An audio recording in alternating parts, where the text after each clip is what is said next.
Legend of Exorcism. Chapter 29, The Scenes of the Crimes.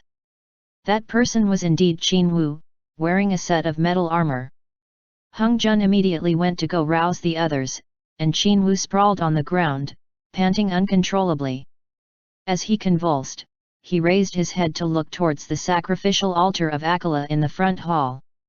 Under the moonlight, Akela met his gaze stonily, his 6 arms raising the weapons up high, severe and imposing.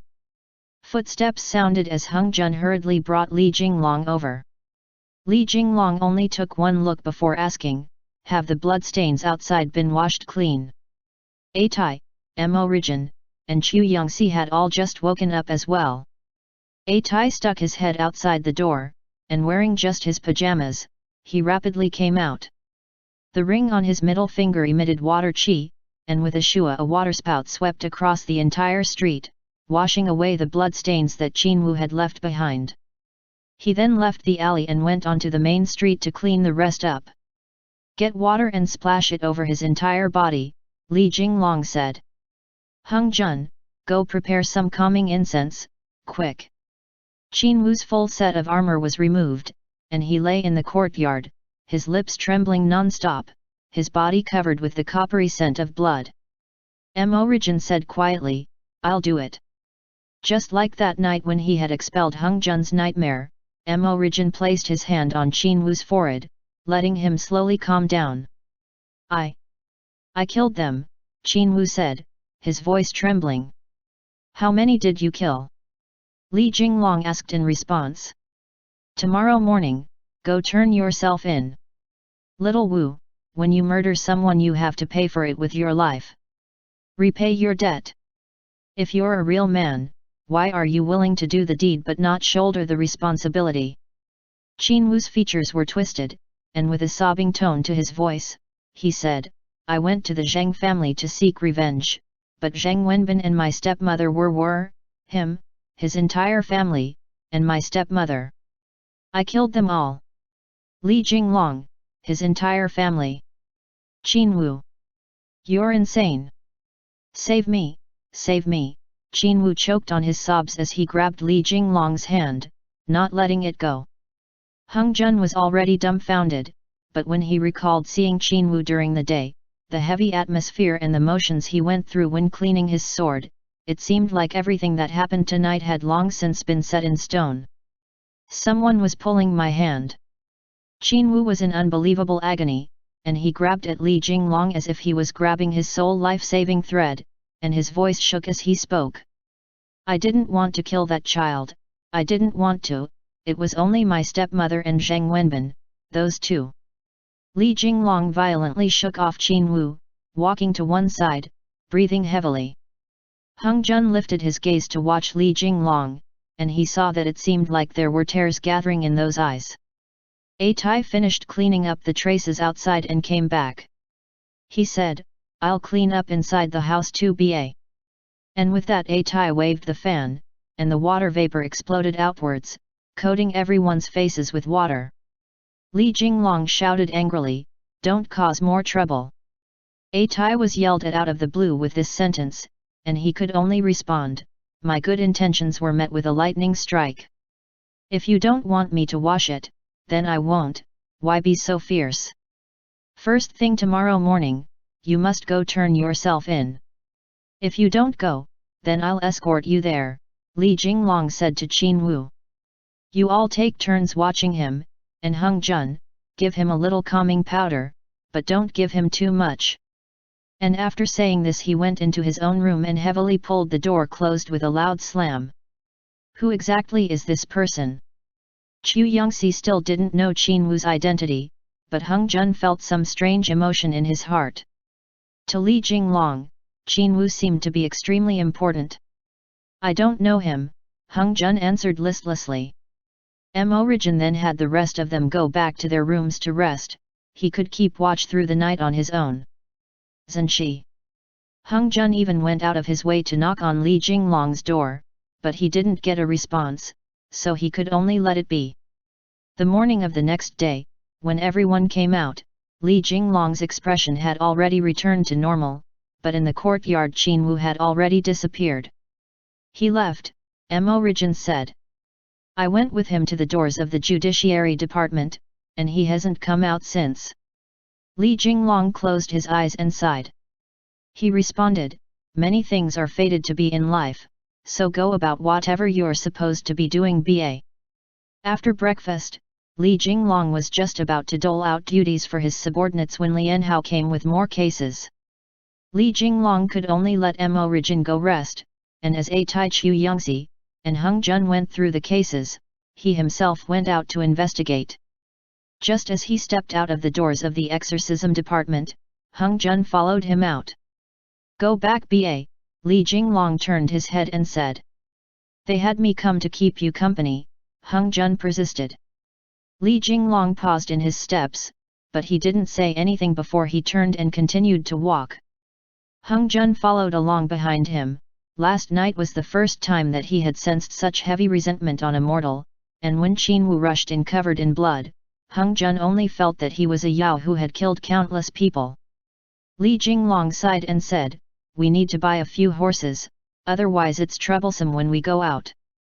The two of them walked forward, one in front, one behind, just like that. Hung Jun felt that Qin Wu was pretty pitiful, but seeing Li Jinglong care this much about him caused him to feel very out of sorts. Qin Wu had clearly treated Li Jinglong that poorly, but Li Jinglong was still so torn up over him. For a while there seemed to be two Carpiaos arguing against each other in Hung Jun's heart. One of them said angrily, he's obviously Mizanchi, and yet with their history, he's still this sad over him. The other Carpiao reprimanded him. Qin Wu's already this pitiful, and you're still fed up with him? The first Carpiao began to shout loudly. Why? Say, why? What does that have to do with me? If someday Chongming comes back with another kid in tow, then wouldn't that kid have taken away my dad as well? And as Hung Jun struggled internally, he followed along behind Li Jinglong. When they passed through a small alley, Li Jinglong asked, do you want to eat noodles? Yes. Hung Jun once again began to smile. Li Jinglong's mood had lifted somewhat, and he said, smile a little, everything's all right. Why are you also this unhappy? When you're sad, Hung Jun said truthfully, I can't find myself being happy either. Li Jinglong had Hung Jun sit down, and they ordered their noodles. Now that he had money, they could eat whatever they wanted, but still he couldn't muster up his spirits, and he said, yesterday I also wanted to give him a few words of support, but these matters are not something that bystanders can stop with their words, it's up to the person themselves. He killed people, Hung Jun said. And yet the first person he thought of was you, which proves that, He observed Li Jinglong's expression.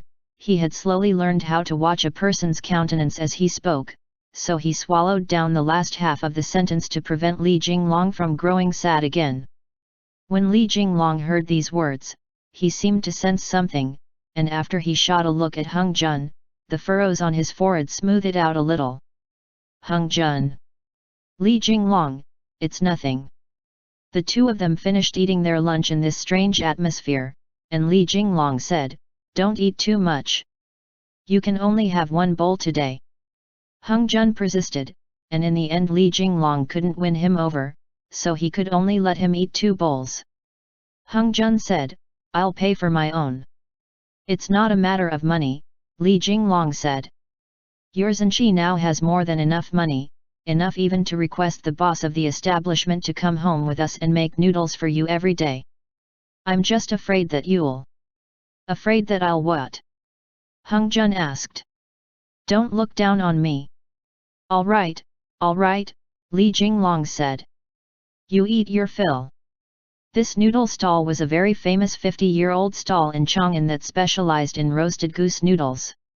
After the thick noodles were cooked, the big bowls were laid out in a row, and they carefully selected choice cuts from the goslings that had been specially raised for 56 days before they were hung up in the special oven to be roasted, and they only made 10 of these geese each day. The roasting broth was changed out once a year, and usually they only added soup stock. The goose meat that was fresh out of the pot was fragrant and soft, and the meat was sliced into ribbons with a quick slash of the knife, before a little bit less than half of a wing was added in as well. The marinade was poured over on top, and the fragrance leapt into bystanders' noses. The thick noodles were snowy white, the goose meat was golden and tender, and Hung Jun consecutively downed 2 large bowls. 1 shishan later, just as the 2 of them had entered the underground morgue of the Judiciary Department, before they had taken even 5 steps, Hung Jun threw up. Li Jinglong asked concernedly, "Are you all right?" Hung Jun. Li Jinglong had the medical examiner quickly get some water for Hung Jun to rinse his mouth out, while Hung Jun faced a large earthen vase and vomited until he was dizzy. Li Jinglong said, "I told you not to eat so much to become too full, but you didn't listen, and when I told you to not follow me in, you still came, and see what happened." Hung Jun hurried to wave a hand. Li Jinglong pushed him towards the outside to wait, but Hung Jun said, "Let me keep going, if I vomit for a little more then it'll be all right." Li Jinglong then supported him with one hand as in the other he held a chunk of scented salts, holding them in front of Hung Jun's nose as he dragged him forwards. As soon as Hung Jun saw the inside of the morgue he was wholly horrified, because aside from the headless corpse that Mo Rijin went to take a look at last night and the sick person whose blood had been wholly let out by the doctor, all of the corpses of those who hadn't died naturally were also sent here, and only after their cause of death was determined could their family members take the corpse home. Li Jinglong had Hung Jun stand up straight, wanting to cover his eyes, but Hung Jun waved his hand indicating that it was all right, so Li Jinglong changed to using his left hand to wrap around his neck, using the scent to cover his nose and mouth, while with his other hand he pulled aside the sackcloth covered in bloodstains, revealing the body. The Hu corpse had been cut into a mess, and the blood had already long since run dry. "He was injured with a sharp object," Li Jinglong said. Hung Jun, "Oh." Hung Jun was a little bit better. It wasn't that he hadn't seen dead people on his journey to Chongan, but rather that he had vomited from the corpse smell wafting directly at him, and now he indicated that he was all right. Li Jinglong then lifted off the sackcloth coverings one by one, and after looking them over, he said, "They were all killed by weapons, it wasn't a yaoguai." Hung Jun frowned and looked at them for a while. Li Jinglong looked at one of the bodies and said, "This one died by suicide. The wound is smooth, and the edges are clean, with the stab piercing directly into the heart," and saying this he lifted up the corpse's hand and set it in a pose which was just right for stabbing a knife into the heart. "It's not a yaoguai," Li Jinglong said, before continuing on to the next one. Hung Jun looked at those corpses, observing their expressions, and he seemed to sense something. "Don't touch," Li Jinglong said. "You're not wearing gloves." Hung Jun scooted a little closer to look carefully, and Li Jinglong asked, "What are you thinking of doing?" And with that, he took off a glove and handed it to Hung Jun. The silk of the glove was still warm from his palm. Hung Jun put it on, before lowering his head and feeling that corpse's face. The person had been dead for a day and a night, and the corpse had already become extremely stiff. Hung Jun said, "You see." He turned the corpse's head over a little bit, peeling up the corpse's eyelids, and what entered Li Jinglong's field of vision was a face, its eyes open wide in an expression of great horror. This expression was one that Hung Jun had seen just the night before. It was exactly the twisted, struggling one that Qin Wu had worn when he rushed into the exorcism department. Li Jinglong's brows were furrowed deeply, and he pondered for a moment before saying, "He saw something very frightening." Hung Jun said, "I was chasing Fei Ao into Chongan because outside of the city, when I was sleeping, I heard shrill cries, and when I raced out, I saw the corpse of someone who had been bitten to death." The expressions were the same. Li Jinglong said. If Hung Jun hadn't pointed it out, Li Jinglong would have missed that detail. He turned around and retreated backwards, joining Hung Jun in observing that corpse's expression. Whenever a mortal died, whether it was a peaceful death or one filled with regrets, in the instant before they died, their emotions would always be written, at least a little bit, on their faces. Though Li Jinglong understood this principle, it was very rare that he saw people that were bitten to death by Yaogui, let alone being able to walk by one so close by. Since he committed suicide, Hung Jun said, then he shouldn't be this horrified before death, right? He would have been horrified, but it should be a different kind of horror, Li Jinglong said. Let's keep looking. Hung Jun closed that person's eyelids, before quietly reciting a line, may you head towards bliss and not fall into hell, to cleanse the deceased of his sins, before turning and following Li Jinglong. After they inspected all of the bodies, they left the judiciary department. Let's go to the crime scene. Li Jinglong began to muse over it as he borrowed a horse from the judiciary department, and just as he was walking out of the door, he coincidentally saw Hu Sheng discussing things with Huang Yang. Seeing him bringing the horse over, Hu Sheng let out a deep sigh and said to Li Jinglong, Qin Wu, do you remember him? I already know. Li Jinglong's expression looked the same as usual. Huang Yang was shocked. How did Li Zhenqi know?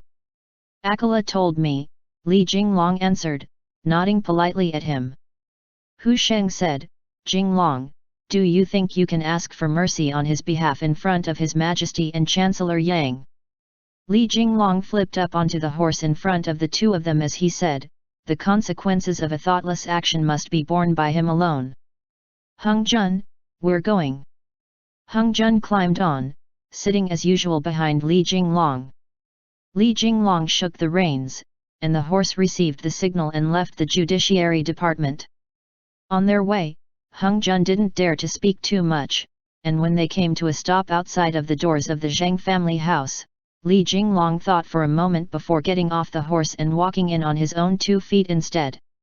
The housekeeper of Yang Qiuzhong's manor, the assistant commander of the Longwu army, and multiple judiciary department and Ministry of Justice officials were at the scene, and when they saw Li Jinglong arrive, knowing that he was highly favored by the Son of Heaven as of late, they all nodded towards him. That crime scene was extremely cruel. The hall was splattered with blood, and there were traces of blood leading out of the doorway, showing the despair and agony that the dying people must have suffered as they escaped. This trail of blood was from Zheng Wenbin's old mother, Wen Xiao said. She was almost 70, and little Wu first stabbed her from the front, before catching up to her from behind and ending her life. Li Jinglong said, I'm just afraid that when the brothers in the army learn about the story behind this, they won't be able to stop themselves from asking for redress for the injustices little Wu suffered. Wen Xiao let out a sigh before showing Li Jinglong out. For such a large matter to happen, everyone under Hu Sheng's command in the Longwu army would not be able to escape punishment, and none of them would have easy days ahead. The amount of resentment that the Yang family has amassed from the common citizens is reaching its peak, Wen Xiao said. The Shenwu army and the Yulin army have had previous confrontations with them, and though the ones who were supposed to be beaten were beaten and the ones who were supposed to be punished received their just dues, there is a general feeling of restlessness in the 6 armies. Adding on the fact that their pay is getting cut, they've long since been dissatisfied. Now all that is left is for someone to use some pretext or another as an excuse for venting their anger, and what happens then won't be able to be suppressed. Just as Li Jinglong was about to speak, he suddenly sensed that Hung Jun was still standing in that hall, and he called out, Hung Jun. Hung Jun stood there calmly as he sensed the rage that the entire family of people had felt last night in the hall before they died. The resentment seemed to be unable to dissipate, and even after he muttered a few spells to calm the souls, they didn't work. Suddenly, a hand reached out from behind, but it was just Li Jinglong grabbing his wrist, leading him away, not letting him look anymore. This blood holds a very strong whiff of resentment, Hung Jun said. Li Jinglong directed the horse as he took Hung Jun through the main street, and he turned his head and said, Hung Jun, you have to promise me. What? That no matter the location or the time, no matter what happens, if you can't control your own anger, then think about me, your Zhenqi, first. Li Jinglong said, emphasizing every word. The difference of just one thought can lead to a disaster like this, and the one who suffers then won't only be you. It won't happen, Hung Jun answered. I'm not him. "You're a good kid," Li Jinglong said easily, "but exorcists have powers that are far beyond that of a mortal, and when you're fighting monsters and demons, it's difficult for normal people to understand what is happening." Hung Jun thought that that was true, but no matter what, he would never become like Qin Wu, losing all control over his reason and committing an act as atrocious as murdering an entire family. The third place was the crime scene where the wife was murdered, and it was the same in that blood splattered all four walls. That scene was too horrible to look at, especially the table that was covered with fresh blood and the bloody handprints on the wall. The resentment that Hung Jun felt today seemed to be much greater than on any other day in the past, which caused his emotions to grow very heavy, and he felt very uncomfortable. Li Jinglong had him go outside as he himself carefully inspected the room, but Hung Jun noticed a piece of something in the corner, and he asked, "What's this?" "A shiny, black piece of metal in the shape of a half-moon."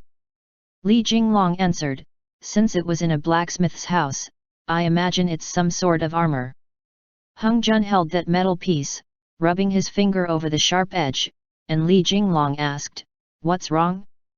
You think that there's something wrong with this object?" Hung Jun narrowed his eyes and held that metal piece up under the sunlight to observe it more closely. "Stow it away," Li Jinglong said. "We'll take a closer look when we get back." The next place was outside of the city, towards Pingheliang. Pingheliang was a large meadow, and when they arrived it was already nearing twilight. Hung Jun stretched his body before walking with Li Jinglong through the road that crossed the plain to inspect the crime scene. "They made camp here," Li Jinglong said as he found the residue of their campfire. They were preparing to set off early the next day to make it to Chongan. "What goods were they transporting?" Hung Jun asked. Li Jinglong's eyes held a hint of a smile as he glanced at Hung Jun and said, "All the goods are accounted for, it wasn't a murder for profit." "You're becoming more and more like a proper exorcist now."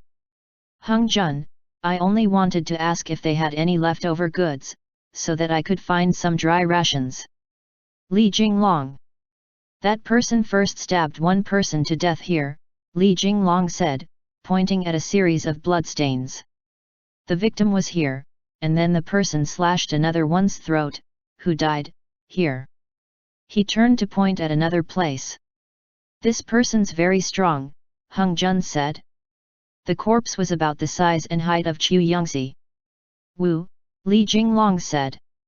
"He was probably one of the caravan's bodyguards, so the first two people that he stabbed to death were like him, two other bodyguards, before afterwards, he killed the merchants who were wholly unarmed, just as if they were lambs to the slaughter." "Where did he die?" Hung Jun asked. The crime scene had already been disturbed, and Li Jinglong had no way to determine that from the bloodstains. Hung Jun walked around a few times in a circle, before he suddenly said, "Zhenqi, come over here and look." Hung Jun stood behind a large rock, and there were likewise bloodstains here. He said, "There was someone who was hiding here." Li Jinglong was silent for a moment, before he said, "But there's no blood in the surrounding area, so it doesn't seem like a survivor. You see, the grass clumps haven't been trampled, and there aren't any tracks nearby that suggest that someone escaped." Their gazes met, and Hung Jun understood Li Jinglong's deductions. If it was a merchant who had hidden away, then it was very likely that after he was discovered, he would have been dragged out from behind the rock and killed right then and there, which would leave behind bloodstains.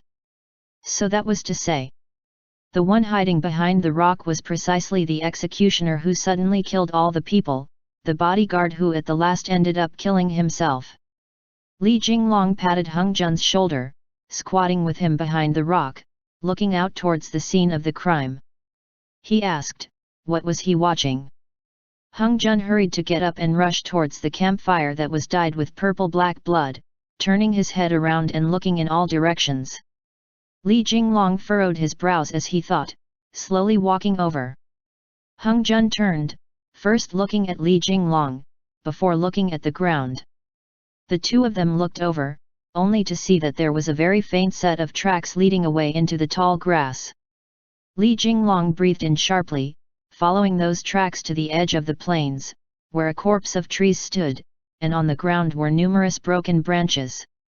The two of them lifted their heads at the same time, and Li Jinglong said, "It could have been a human, or it could have been a yaoguai, but it was hiding itself in the tree that night, observing them all. There were no traces of it leaving, there was only a very faint trace of it arriving near the campfire after leaving the tree." "It flew over?" Li Jinglong asked. Hung Jun answered, "That's possible." Li Jinglong, "What yaoguai can fly?"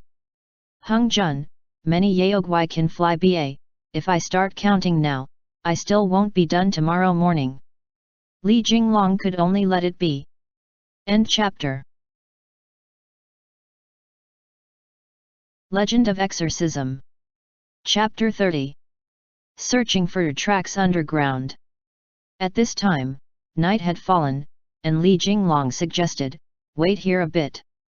And with that, he started up a campfire and dug out some dry rations for Hung Jun to eat. Hung Jun hadn't had an appetite for the entire day and was all quiet and listless, he only drank a little creek water before he laid down on his own. "Thanks for your hard work," Li Jinglong said. "These early steps in the investigation have shown that there really are Yao involved, and once this is all over I'll take you all to go properly have some fun again." Hung Jun laid down on the grass and turned his head to look at Li Jinglong as he asked, "During my journey down the mountain to Chongan, I slept like this every day, so I'm used to it." "Although, how did you figure it out?" Li Jinglong said, as if he had been expecting the question. For a bodyguard to suddenly murder an entire caravan's worth of people just on the last day before they arrived in Chongan, before taking his own life, don't you think this is very illogical? Hung Jun nodded and said, "But the yaoguai didn't commit the murders with his own hands, so what did he come here for?" Li Jinglong answered, "Perhaps this is where the key clue lies." Hung Jun racked his brains, but this was something that he couldn't figure out. However, Li Jinglong said, "We'll go back first, discuss things with them, and perhaps then we'll reach a clearer decision then. Let's think about something happier. Where would you like to go play?" "I'm not going to Pingkong Li again," Hung Jun said easily. "After last time when I stopped you, you found it uninteresting." Li Jinglong asked mildly. Hung Jun didn't know why, but he suddenly thought of the words he had spoken to the Carpiao yesterday. Following Li Jinglong, who understood how to eat well and play well, every day there were a bunch of new things for him to experience. And if they continued on like this, it was as if his entire life would be just as content as it was now. Li Jinglong. Hung Jun suddenly pointed up at the clusters of stars in the autumn night sky, saying, "Zanchi, look at the stars, they're so pretty." Li Jinglong nodded and also laid down, and the two of them watched the stars together. "I don't like Qin Wu," Li Jinglong said. "Are you chugging a little vinegar?" When Hung Jun was asked this question, his heart suddenly began to leap wildly without any cause, and he said awkwardly, "I'm not."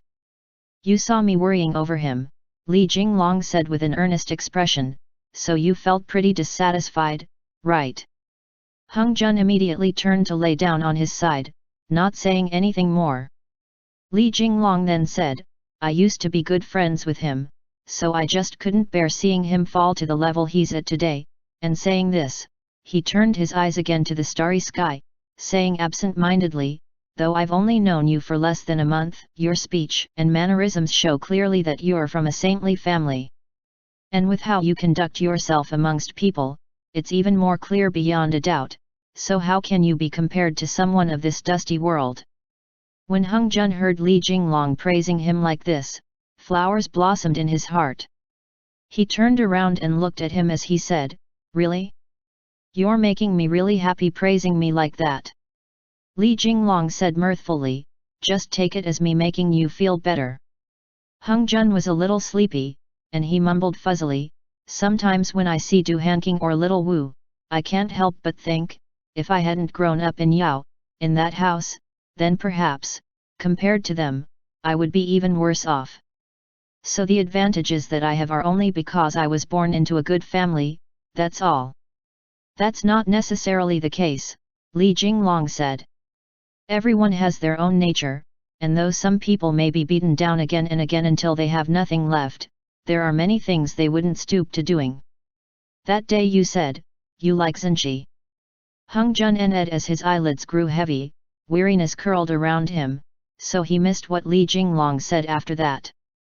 Li Jinglong, however, felt that it was very strange. How come when he said sleep, he slept?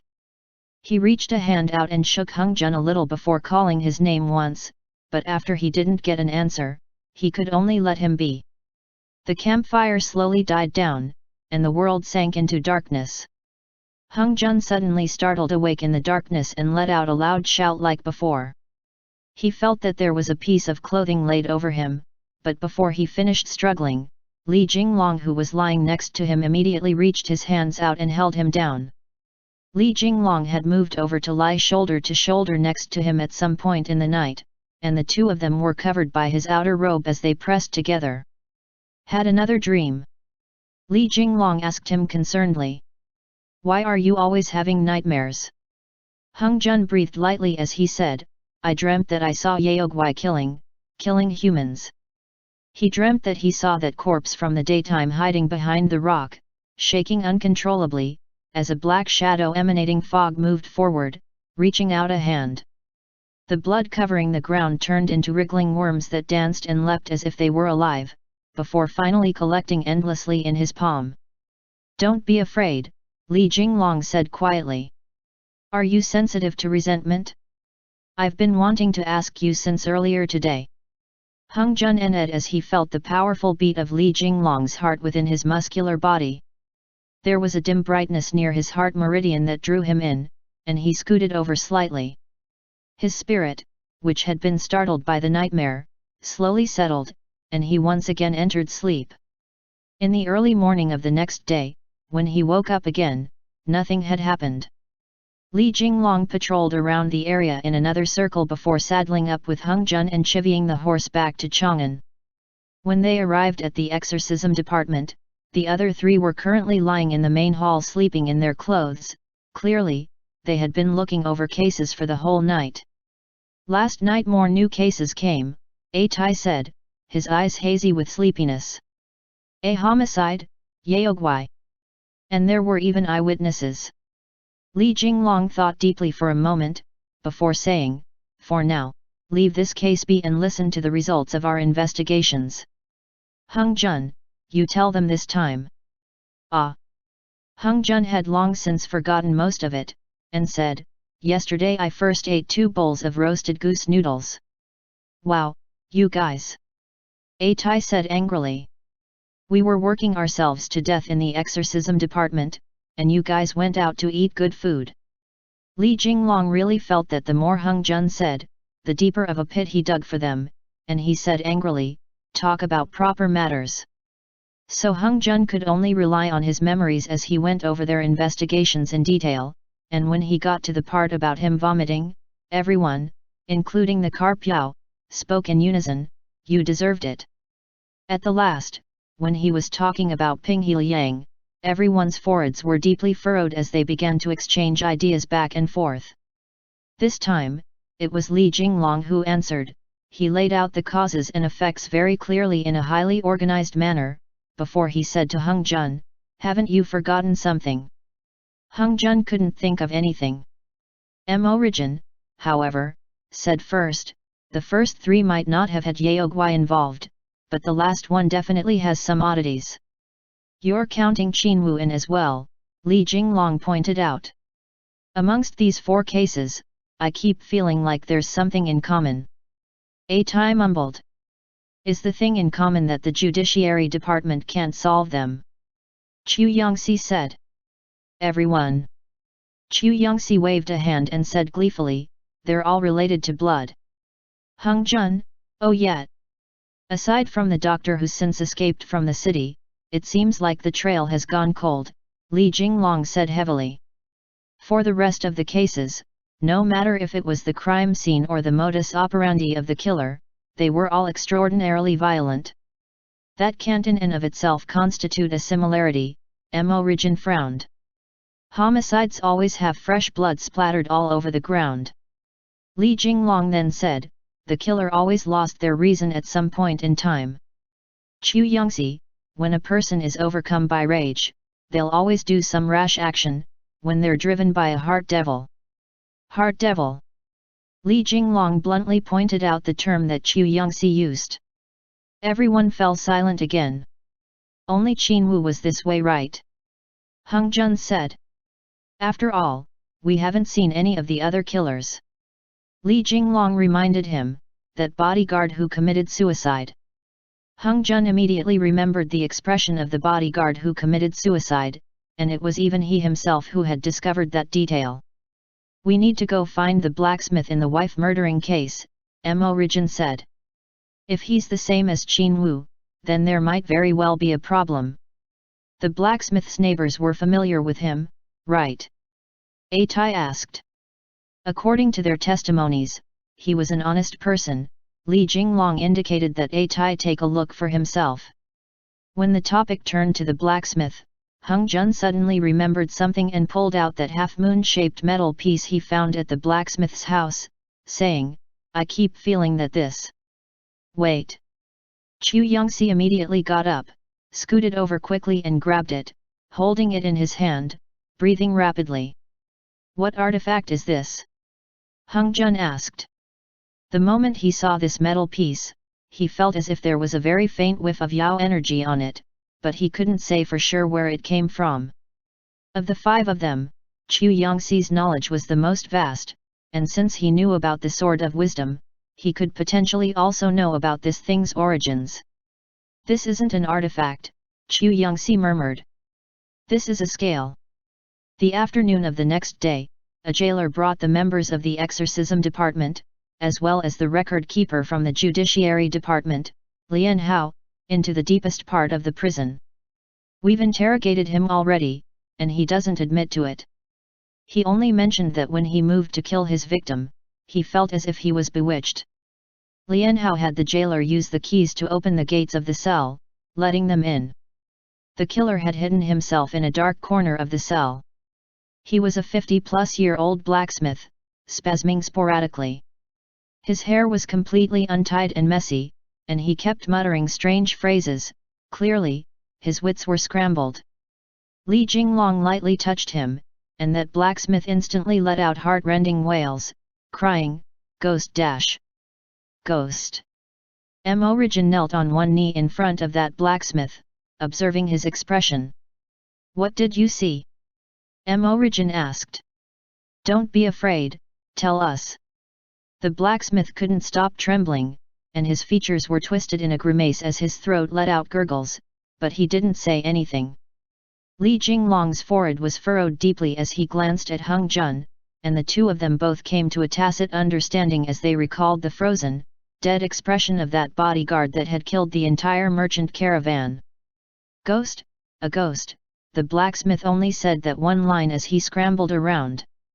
When the group left the prison, Hung Jun couldn't resist glancing about, and he found that Qin Wu was imprisoned in another cell. Qin Wu wore a prisoner's uniform as he lay there on the hay-covered floor, with iron shackles on his wrists and legs, sleeping. The sounds of iron clanking came as the jailer opened the door, and Hung Jun went in to pat Qin Wu awake. Qin Wu instantly jerked to full wakefulness, and he violently grabbed Hung Jun's wrist.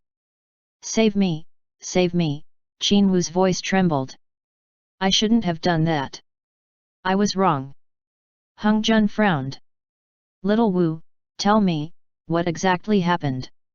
Qin Wu's eyes were filled with terror, and he was on the verge of tears as he said, "I don't know. I don't know, there was a shadow constantly following me. I didn't want to do it, save me." Everyone outside the door of the cell jolted.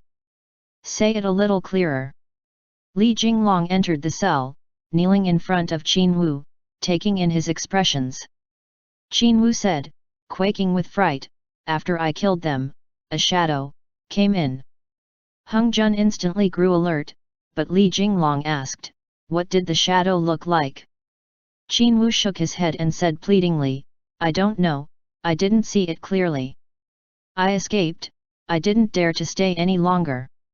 That night, after Qinwu had slaughtered his enemy's family with the blade in his hand, before he could recover from his bout of bloodlust-induced madness, he felt that a dark wind began to blow from all around. The blood seemed to come to life as it gathered into wriggling worms on the ground, crawling in all directions. In that instant, his shock and madness were replaced by horror, and with that he lifted his sword and scrambled to escape out of there.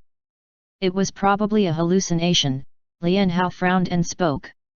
After committing crimes, many people fall into a confused mental state, and very few are able to remain calm. Hung Jun thought of the cool, collected Qinwu that he had met that day and compared that image of him to the terrified man of today after he had killed people. They seemed to be two wholly different people, and he had no way to reconcile the two images of him.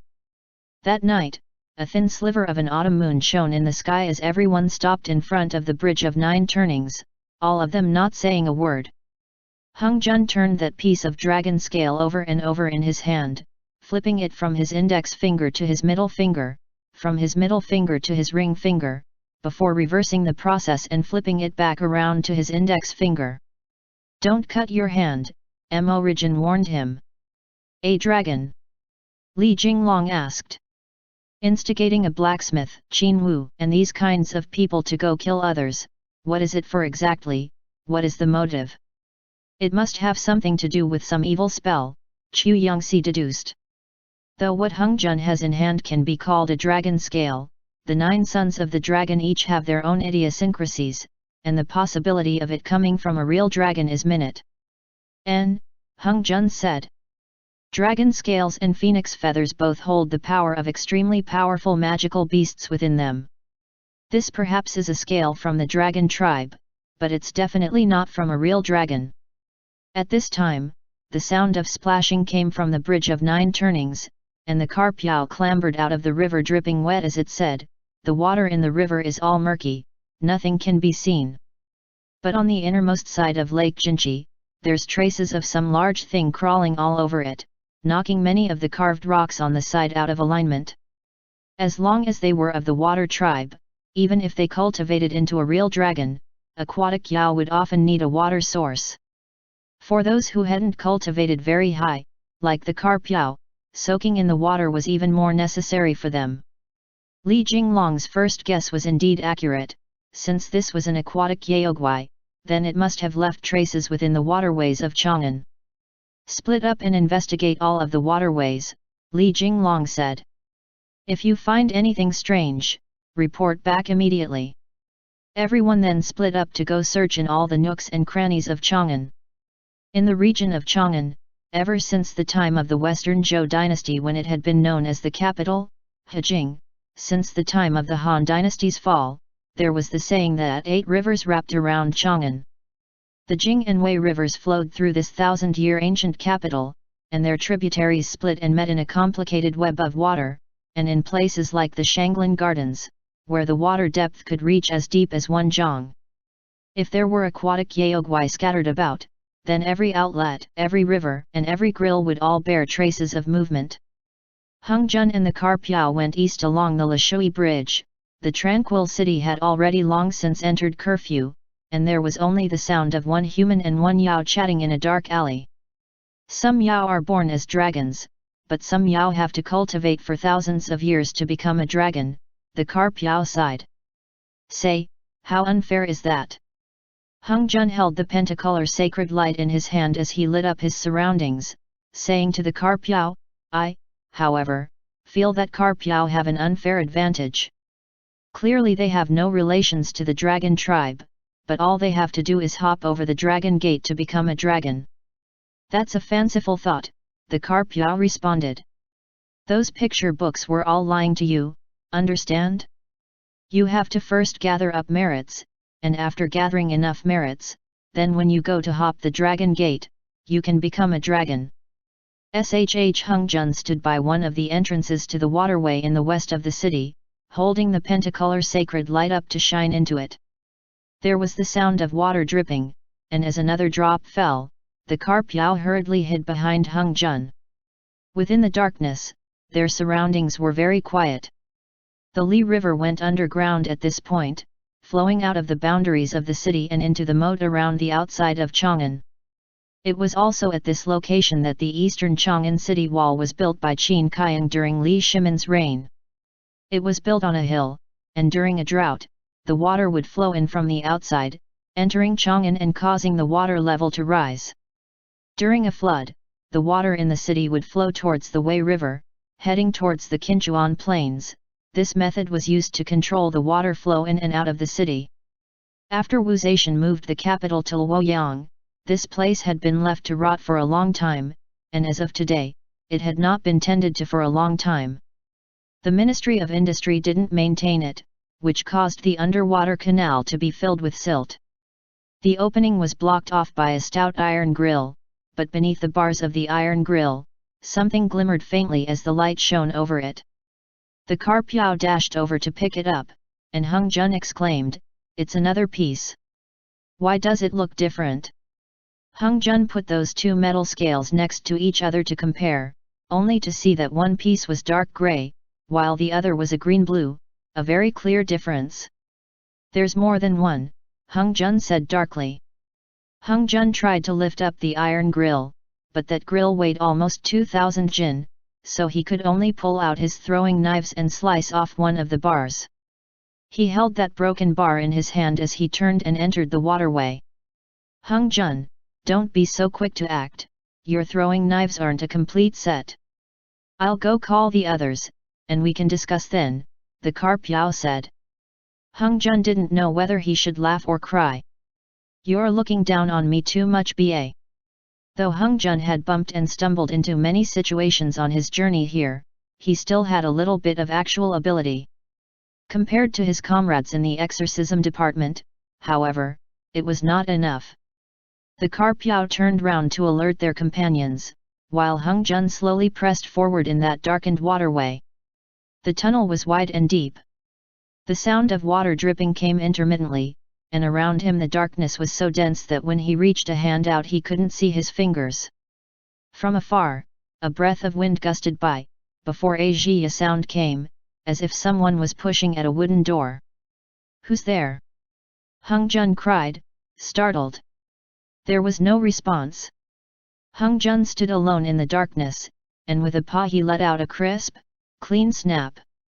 The spell cast light in all directions, vaguely tracing out the shape of a phoenix taking flight before a blazing ball of sacred fire sprang into existence, turning into tens of meteors that split up and shot towards the two ends of the tunnel. The sound of tinder igniting came without stopping as the torches stuck along the walls of the cavern all lit up, and the inside of the tunnel once again grew bright. There was another zhi dash, and Hung Jun slowly headed towards the source of that sound. When he turned a corner, he found that he had entered a very spacious underground cavern, inside of which were many disused warships, and the river gurgled past. A stream of water streamed down from on high, splashing over the paddles of a rotting water wheel, and every time the water wheel made a half revolution, it let out that sound. Hung Jun was just about to turn, when suddenly from behind a hand pressed down on his shoulder. A voice said chillingly by his ear, "Hi, me, ho, bye." Hung Jun's hairs instantly stood on end, and he almost cut off A Tai's hand with one swipe of his throwing knife.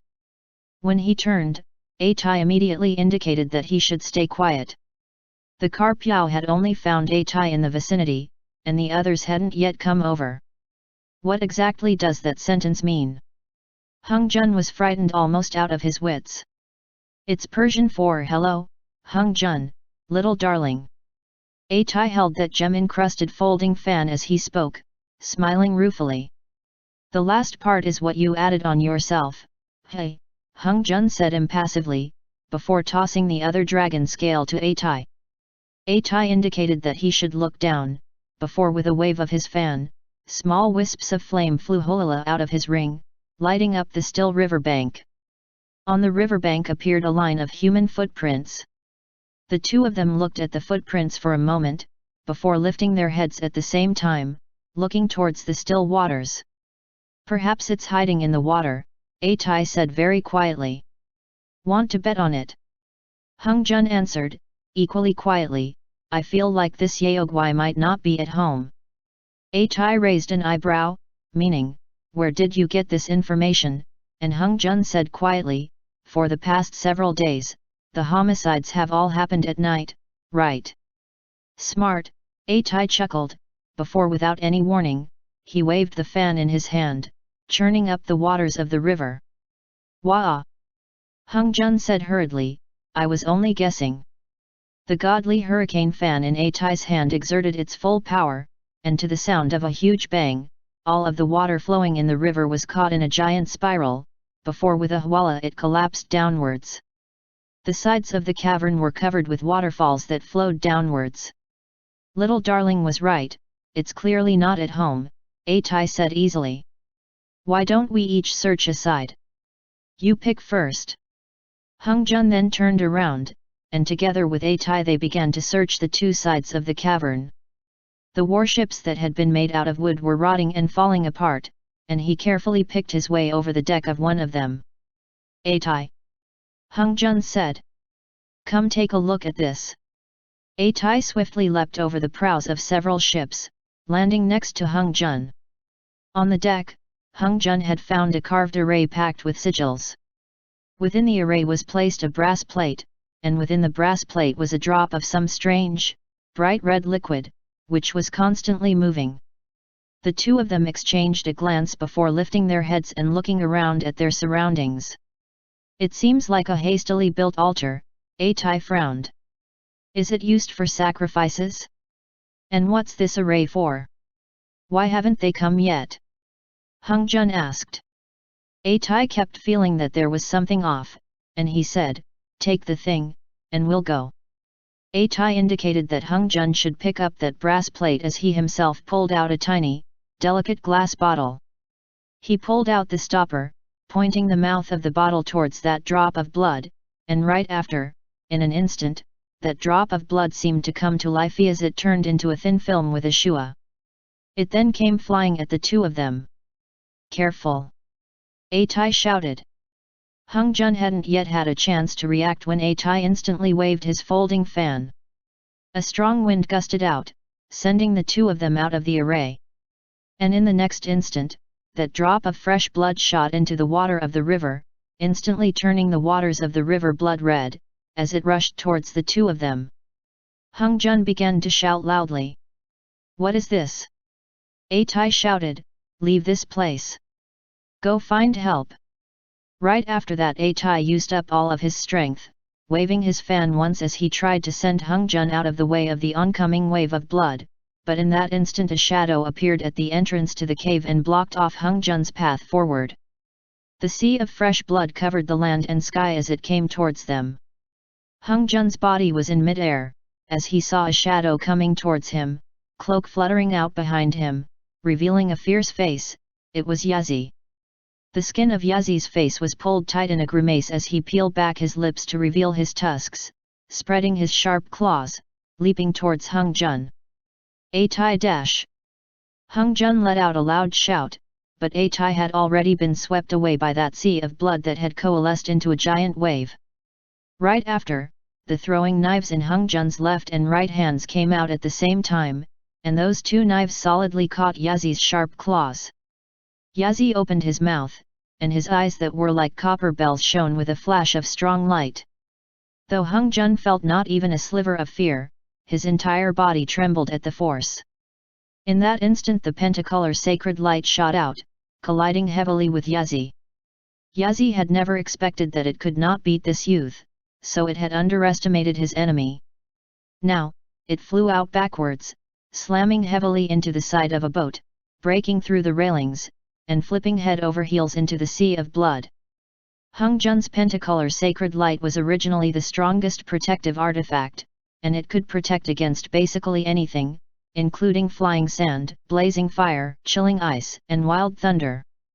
It was good for defense but not for attack, and if he were to pursue Yazi, having an incomplete set of throwing knives would make things difficult, but blocking a Yaogwai was something that he could still do. "A Tai!" Hung Jun called loudly. A cyclone spiraled into existence, and the blood wave moved to the two sides. Ice shot in all directions, and at times blazing fire and lightning erupted at the same time. Clearly, Atai, who had been swept into the blood sea, was currently struggling mightily, but unexpectedly the blood sea had no physical form, it was just a series of waves, and the godly hurricane fan could block the waves coming from the front but not from behind.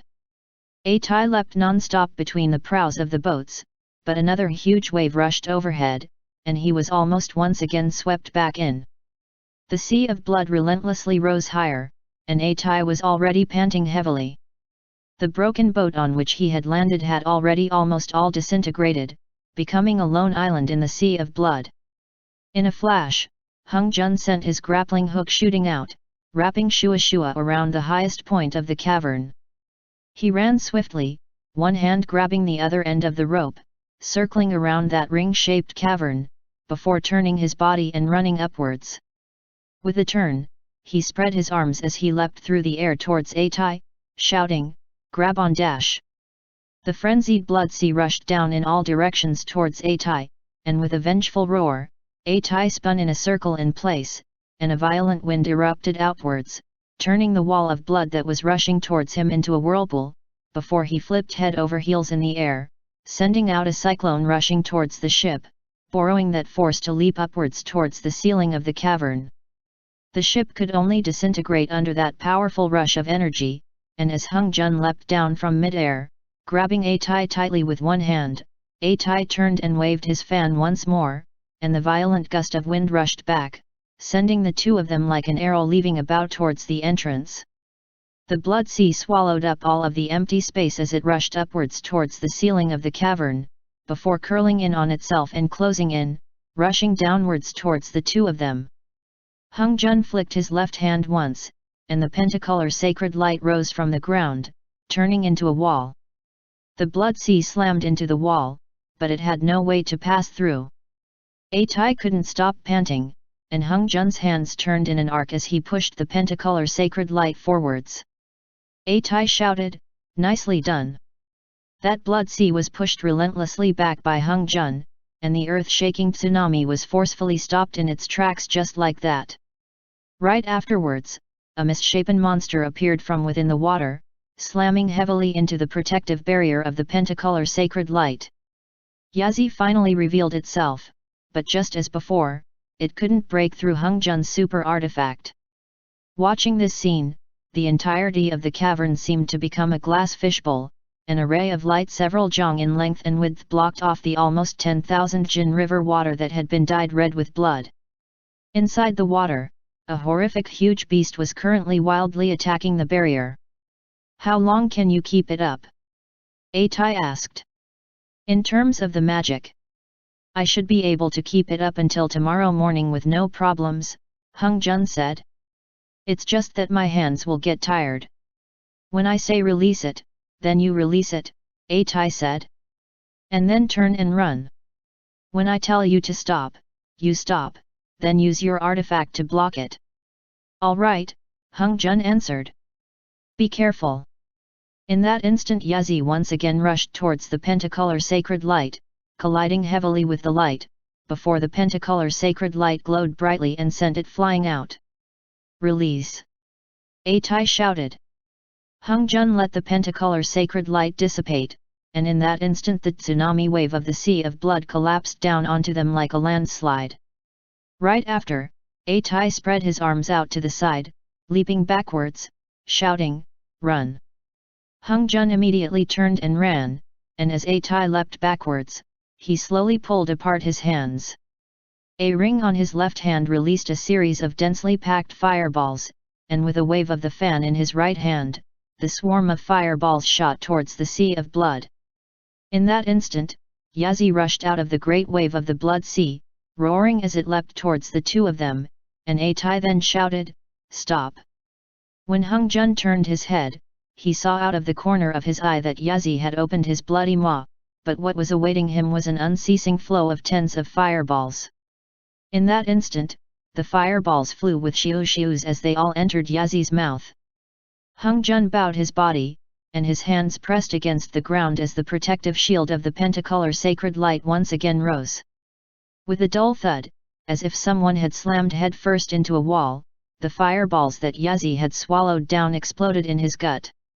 The power of the explosion erupted a hole in his abdomen, and right after that he slammed into the pentacolor sacred light. The blood sea had been agitated into a murky mess, and with that smokescreen it slammed into the wall and was sent flying backwards. Hung Jun, ha ha ha ha. He only felt that scene was very droll, and A Tai huffed out a breath. Let's retreat ba. Hung Jun's hands pressed against the barrier of the pentacolor sacred light, sealing up the tunnel, blocking off the roiling sea of blood. Yazi had long since disappeared, and what was also strange was that the sea of blood was slowly calming. The two of them took a few steps back, and the color of the sea of blood seemed to slowly fade. That smear of bright red seemed to have a life of its own as it non-stop shrunk in on itself in the water. Hung Jun recalled that drop of wriggling blood that he had seen on the saucer, so he decided to test out releasing the protection of the sacred light. The polluted water splashed down with a hwala. On the soaking wet ground, a smear of bright red blood wriggled slowly. Yazi's abdomen had been punctured through, and he had already escaped off to who knows where. Hung Jun furrowed his brows as he and A Tai looked at each other. End chapter.